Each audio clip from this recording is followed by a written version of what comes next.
السلام عليكم، ازيكم؟ عاملين ايه؟ يا رب تكونوا بخير. النهارده ان شاء الله جايبه لكم وصفه حلوه كده للبتنجان. طبعا كتير مننا ما بقاش يجيب البتنجان ده لانه طبعا المسقعه بتاخد زيت كتير جدا.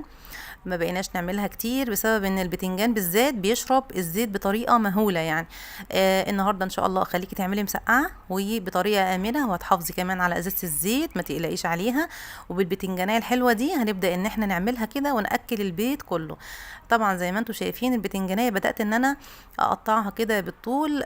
طبعا شرايح البتنجان مش عايزاها سميكه قوي علشان ما تاخدش وقت معايا في السوا.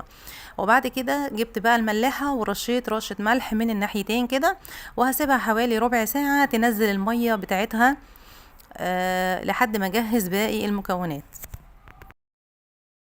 وفي اي طبق عندك هتحطي 4 معالق من الزيت، 4 معالق كبار، وعليهم معلقه صغيره من البابريكا ومعلقه الا ربع كده من الفلفل الاسود ومعلقه زعتر وبس. وهنقلب كل المكونات دي على بعض. طبعا مش هنحط ملح لان احنا كده كده حاطين ملح على البتنجان. هنقلب كل المحتويات دي وهي دي الخلطه بتاعه البتنجان بتاعتي. لو عندك بقى اي صينيه او صاج كده حطي فيه ورقه زبده وادهنيه دهنه زيت بسيطه جدا. وبعد كده ابداي ان انت رصي البتنجان بتاعك. هنرص البتنجان كده والفرن شغال يعني سخن، ونبدا ان احنا بقى ندهن البتنجان بتاعي بخليط الزيت اللي احنا عملناه مع بعض.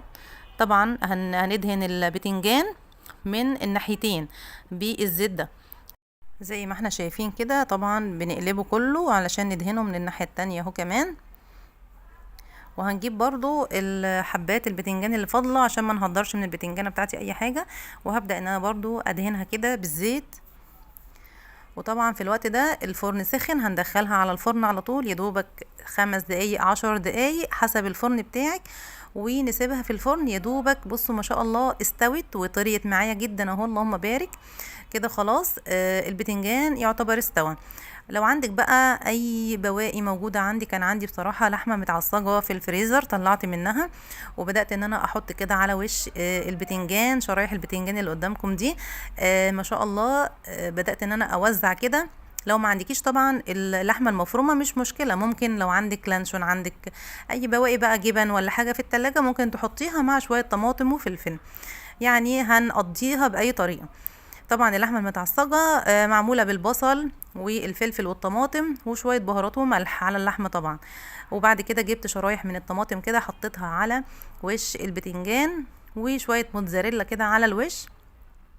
ولو مش متاح عندنا الموتزاريلا ممكن نحط شريحه جبنه رومي على وش البتنجان كده. وفي الاخر حطيت رشه من الخضره او البقدونس كده. وطبعا في الوقت ده الفرن سخن، هندخل على الفرن هيقعد حوالي 10 دقايق يدوبك الموتزاريلا تاخد لون وتسيح معايا وخلاص كده. وبعد ما خرجناها من الفرن ما شاء الله خدت اللون الحلو ده، والموتزاريلا طبعا ساحت معانا اهي. عايزه اقول لكم وصفه حلوه جدا ما شاء الله وسهله وما خدتش مننا وقت خالص. عملنا مسقعه باللحمه المفرومه من غير زيت كتير ولا اي حاجه يحرق قلبنا بقى. ما شاء الله تحس ان البتنجانيه لوحه فنيه يعني، ما شاء الله يعني شكلها تحفه جدا ما شاء الله.